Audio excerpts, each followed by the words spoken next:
Hello everyone, కేంద్ర ప్రభుత్వం Bharati సిమెంట్స్కి big shock ఇచ్చిందనే చెప్పాలి. అంతేకాదు భారతీ సిమెంట్స్ ఇప్పుడు సీజ్ చేయబోతున్నారు అన్నట్టు కూడా ఇప్పుడు ఒక వార్త అయితే వస్తుందన్నమాట.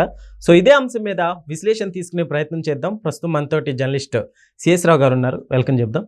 Hello sir. హలో సార్, ఏంటి సార్ సీజ్ చేయబోతున్నారా? భారతీ సిమెంట్స్ని సీజ్ చేయటం కాదు, కానీ భారతీ సిమెంట్కి సంబంధించినటువంటి గనుల లీజుకు సంబంధించి ఇప్పుడున్నటువంటి ప్రభుత్వం రద్దు చేసేటువంటి దిశగా అడుగులు వేస్తుంది. దానికి కారణం ఏంటంటే కేంద్ర గనుల శాఖ నిబంధనలు ఏవైతే ఉన్నాయో ఆ నిబంధనలను ధిక్కరించింది అనేటువంటి విషయాన్ని అడ్వకేట్ జనరల్ ప్రభుత్వానికి తెలియజేశారు.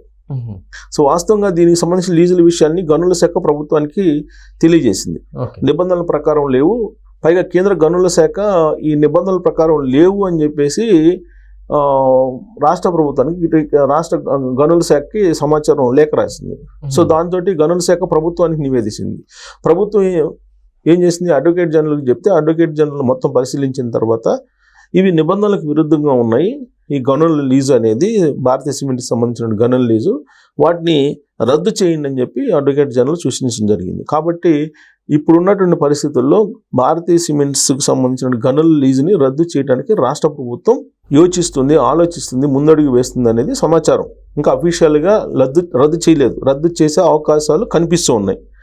ఏంటి అసలు దీని కథ ఏంటంటే, యాక్చువల్గా అప్పుడు కేంద్ర గనుల శాఖ ఇచ్చినటువంటి దాని ప్రకారం 2015కి ముందు ఈ గనులకు సంబంధించి ఏదైనా సరే 2015 ముందు గనులు సంబంధించి ఏమైనా ఉంటే వాటిని ఇమీడియట్గా LOIలు ఉంటే వాటిని ట్రాన్స్ఫర్ చేసుకోండి అని చెప్పింది.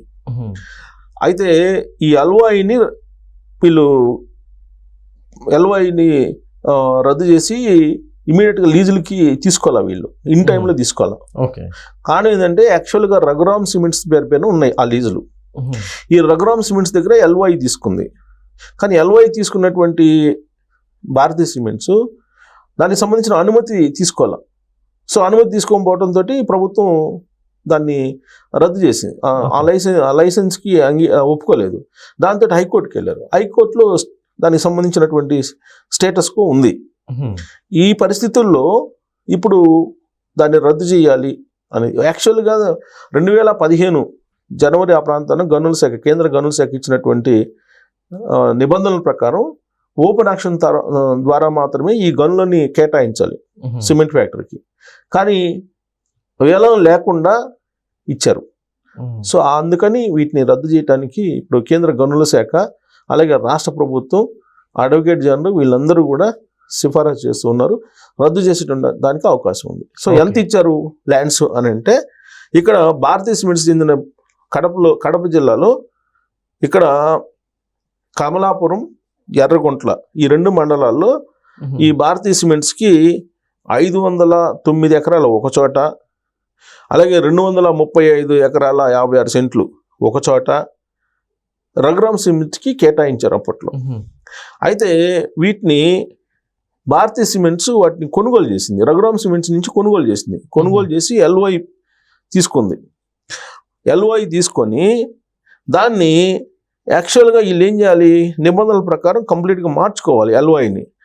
LOI అంటే లెటర్ ఆఫ్ ఇండెంట్ తీసుకుంది. ఎప్పుడు తీసుకుంది, యాక్చువల్గా 2000 నిబంధనల ప్రకారం 2015 లోపల ఇదంతా అయిపోవాలి. కానీ ఇక్కడ కేంద్ర ప్రభుత్వం ఇచ్చింది ఏంది, 2015 జనవరికి ముందు జారీ అయినటువంటి లెటర్ ఆఫ్ ఇండెంట్లు 2015 జనవరికి ముందు జారీ అయినటువంటి LOIలు 2017 జనవరి 11 నాటికి అన్ని అనుమతులు పొందితే, అనుమతులు పొందకపోతే ఆ లోపల 2017 జనవరి 11 లోపల టైం ఇచ్చారు. 2017 జనవరి 11 లోపల కనుక LOI అనుమతులు పొందకపోతే వాటిని రద్దు చేస్తామని చెప్పి అప్పుడు కేంద్ర ప్రభుత్వం కేంద్ర గనుల శాఖ చెప్పింది. అయితే 2024 ఎన్నికలకు ముందు ఈ లీజుల్ని ఇస్తూ వాళ్ళు ఒక జీవో ఇచ్చారు. కరెక్ట్గా ఇదే రాంగ్. ఇది యాక్చువల్గా వాళ్ళ నిబంధనల ప్రకారం 2017 జనవరి 11కి ముందే మొత్తం అనుమతులు పొందాలి, కానీ పొందలేకపోయారు. పొందలేకుండా 2024 ఇచ్చారు. సో కాబట్టి అది చెల్లదు అని చెప్పి ఇచ్చారు. ఇక వీళ్ళు చేసింది ఏంది, రఘురామ్ సిమెంట్స్ నుంచి 2009లో భారతీయ సిమెంట్ LOI అయిపోయింది 2009లో. అయితే 2016లో రఘురామ్ సిమెంట్స్ పేరు మార్చాలి కదా, ఎస్ సార్. కానీ దాచిపెట్టింది. దాచిపెట్టిన దానికి 2016లో ప్రభుత్వం నోటీస్ జారీ చేసింది. అప్పుడు చంద్రబాబు నాయుడు గారి ప్రభుత్వం 2016లో రఘురామ్ సిమెంట్ పేరు మార్చడాన్ని ఎందుకు మార్చారు అని చెప్పి మార్చి దాచిపెట్టారు. దాన్ని ఎందుకు దాచిపెట్టారు అని చెప్పి నోటీస్ ఇచ్చింది అప్పుడు చంద్రబాబు నాయుడు గారి ప్రభుత్వం. దీనిపైన హైకోర్టును కూడా ఆశ్రయిస్తే కోర్టు స్టేటస్ కో ఇచ్చింది. తర్వాత ఏమైంది, 2019లో జగన్మోహన్ రెడ్డి గారు వచ్చారు.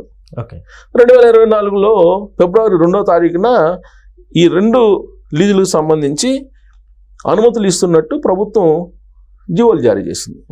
ఇప్పుడు అది బయటకు వచ్చింది. ఈ భారతీయ సిమెంట్స్తో పాటు ఇలాగే ఇంకో 2 కంపెనీలకు కూడా 2024 ఎన్నికలకు ముందు జగన్మోహన్ రెడ్డి గారి ప్రభుత్వం లీజులు మంజూరు చేసింది. అవి ఏంటంటే ఏసీసీ, రామ్కో. ఈ 2 కంపెనీలకు కూడా ఇలానే జరిగింది. వీటికి ఎక్కడ ఇచ్చారు? ఏసీసీకి కడప జిల్లా మైలవరం మండలంలో 2463 ఎకరాలు ఇచ్చారు. ఇది 2010లో ఎల్ఓఐ జారీ చేస్తే 2023 నవంబర్ 15న లీజుకు మంజూరైంది. అది చల్లదు కదా, 2023 దాకా ఉంటే 2017 లోపల అయిపోవాలి ఇవన్నీ.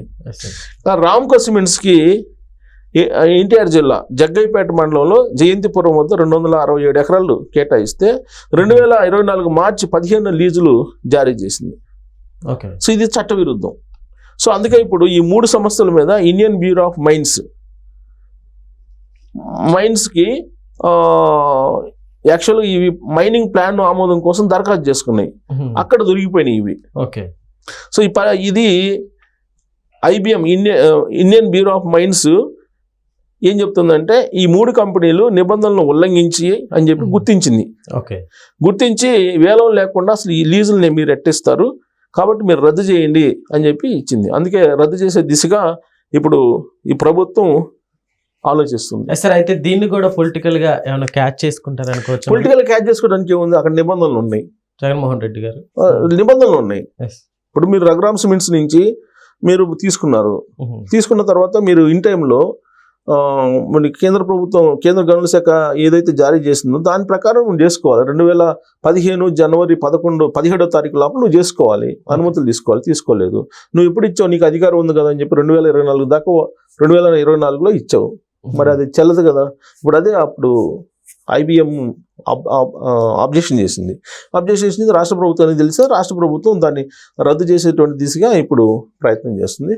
రద్దు చేయకపోతే కనుక మళ్ళీ వాళ్ళు కోర్టుకు వెళ్ళి ఈ ఒకవేళ ప్రభుత్వం రద్దు చేస్తే కనుక మళ్ళీ కోర్టుకు వెళ్ళి ఏదన్నా ప్రొసీజర్స్ ఉంటాయేమో కానీ, బట్ కేంద్ర గనుల శాఖ నిబంధనలకు విరుద్ధంగా ఉన్నాయి కాబట్టి వీటిని రద్దు చేసేటువంటి దిశగానే రాష్ట్ర ప్రభుత్వం ఆలోచిస్తూ ఉంది.